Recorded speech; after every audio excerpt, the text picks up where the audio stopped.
For generations of viewers, Al Roker has represented consistency. Through storms, celebrations, and national heartbreaks, he showed up with the same familiar warmth. His presence felt grounding, almost reassuring in its predictability. Yet with time, many noticed something else beneath the smile. A deeper attentiveness, a quiet gravity shaped not by age alone, but by life's private reckonings. Standing beside him through those reckonings is Deborah Roberts. Poised, thoughtful, and fiercely protective of what truly matters, she understands that not every struggle needs an audience. Some of the hardest work happens away from cameras, where patience replaces performance and love becomes an act of steady vigilance. That quiet understanding mirrors the life of another public figure whose battles unfolded largely out of sight. Catherine Zeta-Jones has long embodied glamour, red carpets, elegance, and effortless poise that seemed untouched by doubt. But when she publicly acknowledged living with bipolar disorder, the revelation unsettled assumptions. Not because it was shocking, but because it challenged the belief that beauty, success, and mental health struggles cannot coexist. Bipolar disorder doesn't announce itself neatly. It cycles, it shifts, it requires constant awareness, treatment, and humility. For many in their 60s, this reality feels familiar, not necessarily through bipolar disorder itself, but through the recognition that emotional health demands just as much care as physical well-being. Al Roker's journey through health challenges brought similar lessons.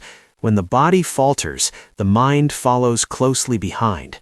Resilience is no longer about ignoring discomfort, it's about acknowledging it without surrendering to it. Deborah understood this balance instinctively.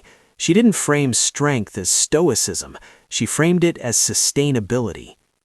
Catherine Zeta-Jones spoke candidly about seeking help, about stepping back when necessary, about refusing to let shame dictate her narrative.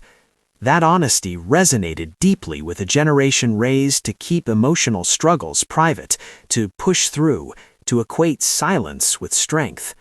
But silence can be costly. For couples who have built lives together over decades, mental health becomes shared territory. Deborah and Al know that wellness is not a solo endeavor. It's negotiated daily through conversations, boundaries, and the courage to say, "I need a moment." Love at this stage of life is not dramatic, it is attentive, it listens. Catherine's story reframed bipolar disorder not as a flaw, but as a condition that requires respect. Management, not denial. Awareness, not avoidance. That reframing is powerful for viewers who have lived long enough to see how untreated emotional strain can ripple through families, careers, and identities. Al Roker never positioned himself as invincible, and perhaps that's why his presence feels more meaningful now than ever. There is wisdom in pacing, in choosing longevity over constant motion, in understanding that showing up sometimes means knowing when not to.